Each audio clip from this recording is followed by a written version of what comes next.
England have named their side to face Wales in the much-anticipated Six Nations Championship opener on Friday night. Despite missing several players through injury, Stuart Lancaster's named a strong pack featuring Dan Cole at prop for the first time in almost exactly a year following injury. Ben Youngs picks up his partnership from the Australia match in November with George Ford at halfback, while it's a new midfield partnership in Luther Burrell and Jonathan Joseph, Lancaster's 9th new centre combination in 3 years. Yeah, I mean, there's been reasons why the combinations have changed over the course of the last few games. Injuries again have played their part.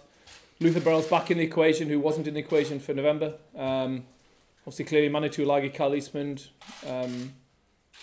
Brad Barrett injured this time around, so injuries do play their part. But on the way they've trained, we're certainly happy with the combination we've got. We think Luther will bring that sort of gain line and that physical presence that we think will be important. And JJ, as I've said, has been outstanding, for Bath over the last 6 months, really.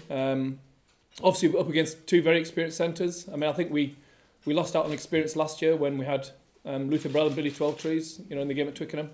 But I thought they acquitted themselves that day pretty well, and I think hopefully we'll the same this time around. On England's bench, it's a return for 3 men who can regard this as a long-awaited return to Six Nations rugby. Despite 2 appearances in New Zealand last summer, Danny Cipriani has not played in a Six Nations since 2008. Nick Easter is recalled for his first match under Stuart Lancaster and for England since 2011.